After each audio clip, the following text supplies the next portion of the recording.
Greetings and welcome to the fifth week of our Lenten reflections. As always, it's a great joy and delight to have you join us once again this week. May the passion of Jesus Christ be always in our hearts.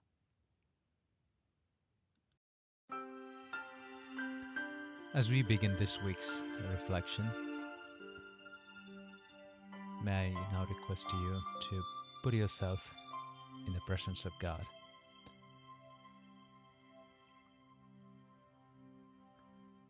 Become more aware of where you are and what you're doing and are about to do.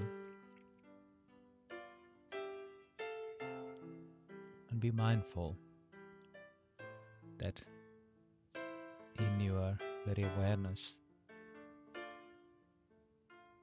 is the presence of indwelling Spirit of God that moves you, invites you into a relationship, into a profound relationship with God.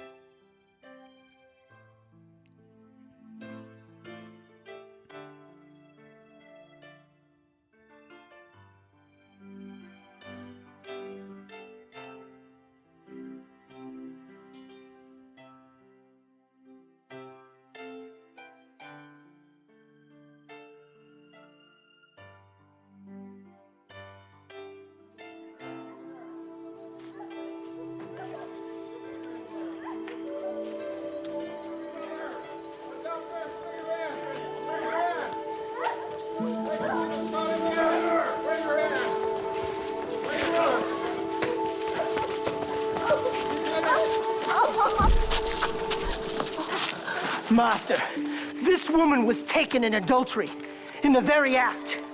Now Moses, in the law, commanded us that such should be stoned. But what sayest thou?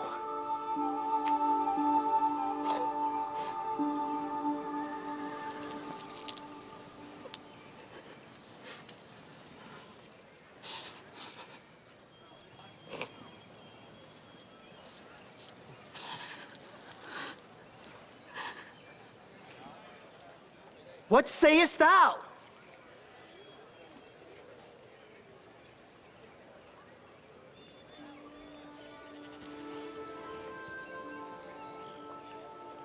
He that is without sin among you, let him first cast a stone at her.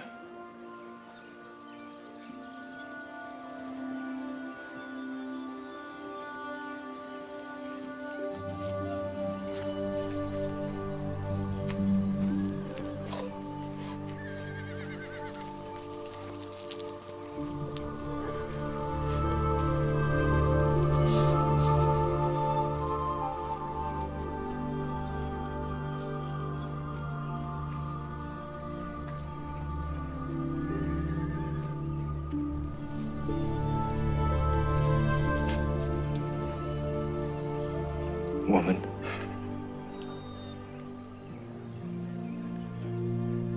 where are those thine accusers? Hath no man condemned thee?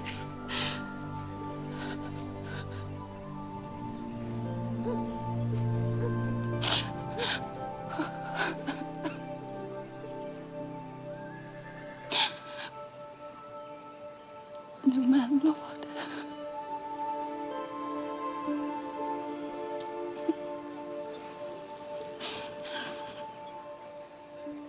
Neither do I condemn thee.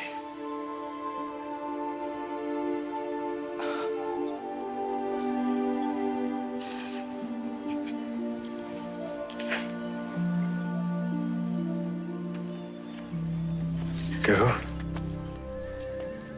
and sin no more.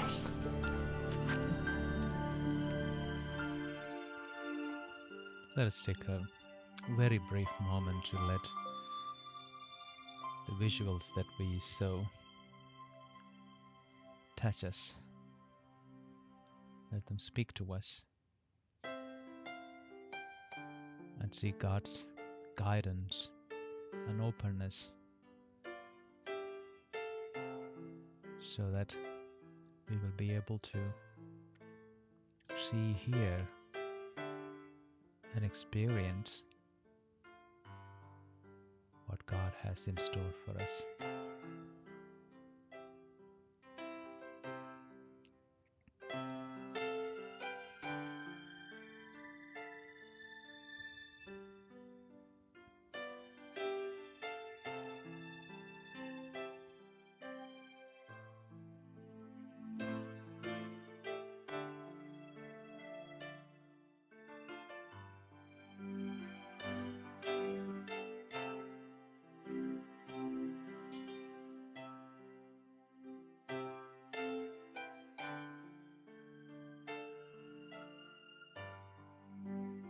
Whenever I read or hear this particular story of a woman caught in adultery, I'm always reminded of the old joke, and I'm very sure you all must have heard it many number of times, but it never hurts to begin uh, with a bit of humor. As the old joke goes, when Jesus says, "Let anyone who is without sin be the first to throw the stone," suddenly Jesus gets hit by a stone from the crowd. And Jesus tells, "Mom, stop it. I'm trying to make a point."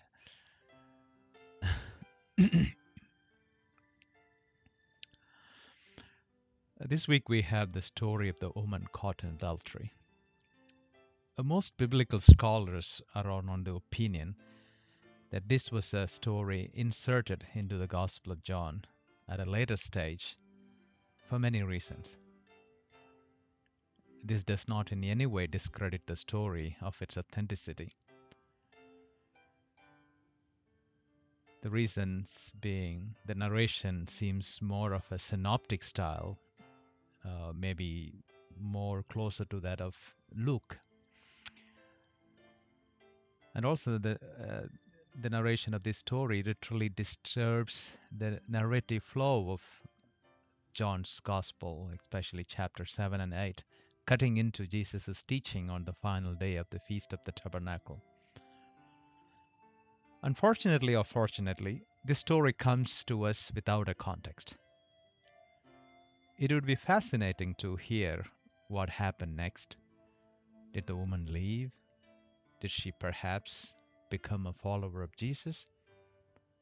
How did the people react to seeing this woman and Jesus alone, even later that day on the temple grounds? Because the story says that everyone left one by one, beginning with the oldest.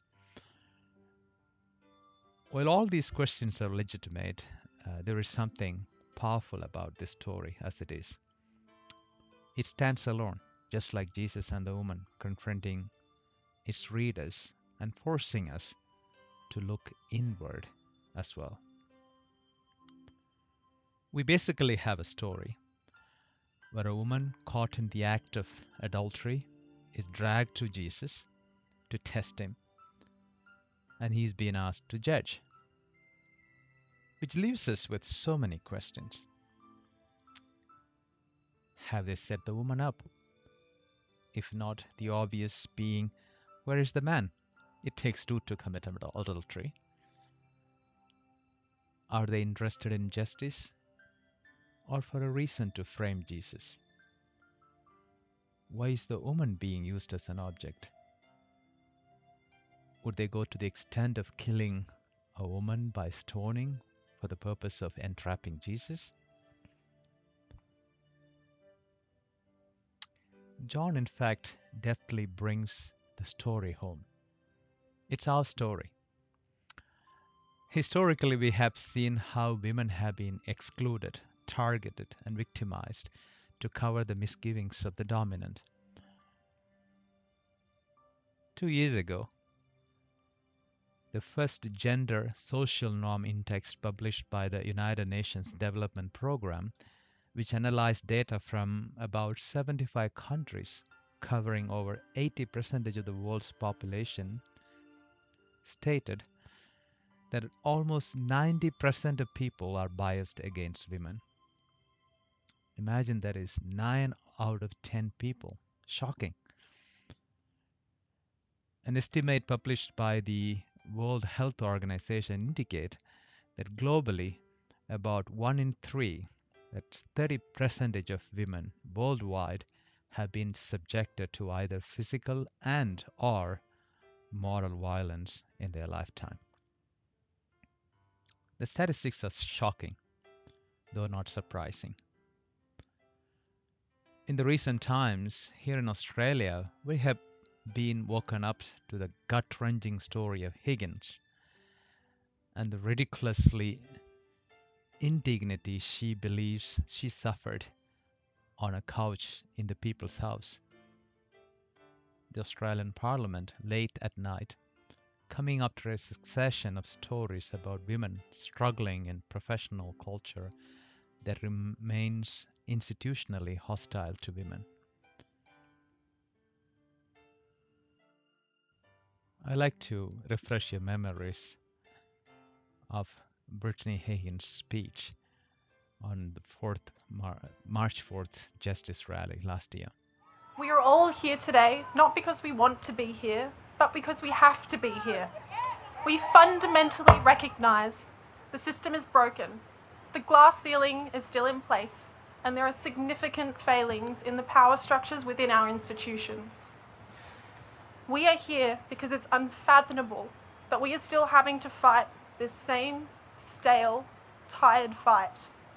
I am cognizant of all the women who continue to live in silence, the women who are faceless, the women who don't have the mobility, the confidence, or the financial means to share their truth.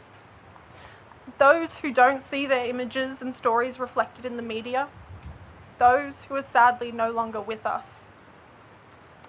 Those who have lost their sense of self-worth and are unable to break their silence, all of which is rooted in the shame and stigma of sexual assault.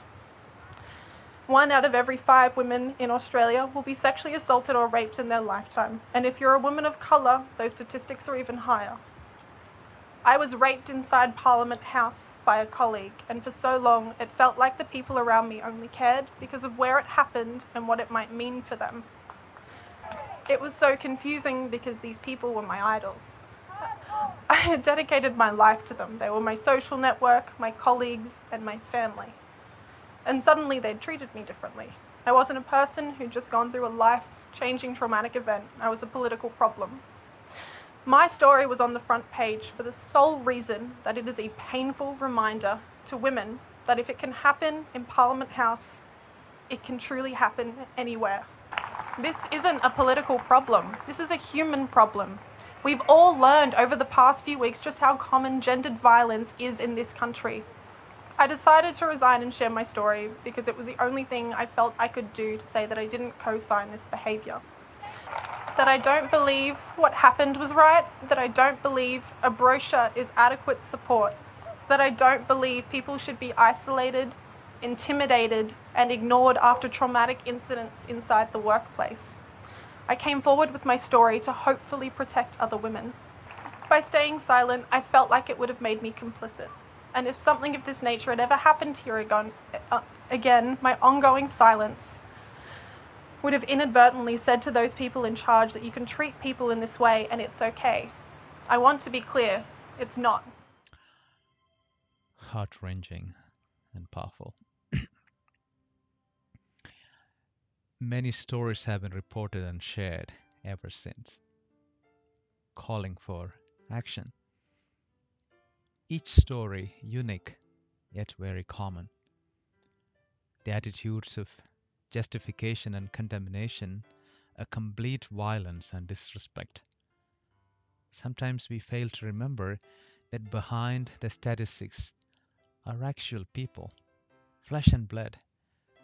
Could be a mother, sister, a daughter. Jesus' response to the situation is an eye-opener and thought-provoking. In the first place, he refuses to use her as a tool in his conflict with the leaders of his time. Isn't this a reality in our world today, where women and vulnerable people are used as a tool to be blamed for the greed and power hunger and dominance of a few? frankly speaking, the culture I come from, most of the curse words are targeted at women. And as I learn and experience other cultures, sadly, the similarity is palpable.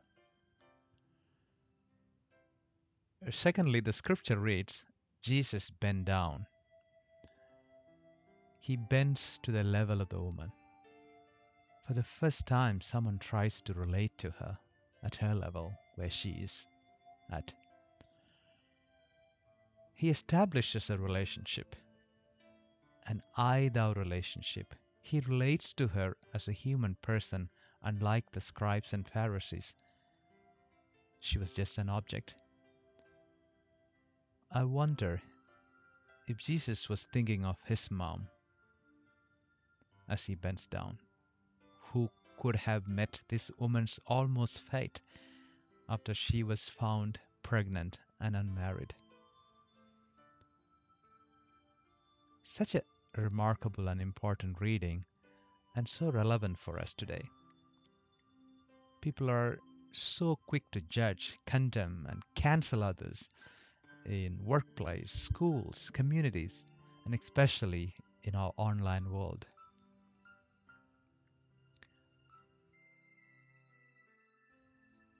How have you experienced prejudice in your own life?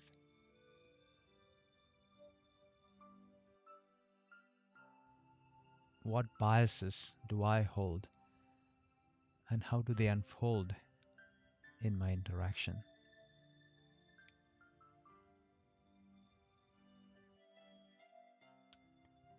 What does this story invite you into this week and beyond?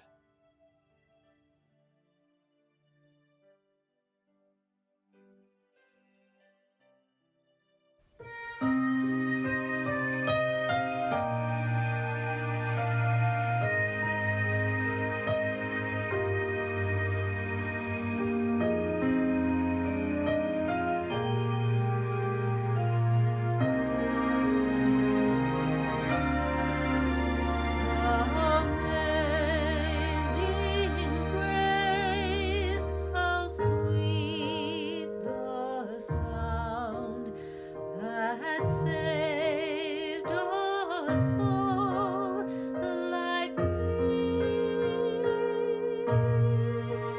I once was lost, but now am found. Was blind, but now I see.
that saved a soul like me. I once was lost, but now am found, was blind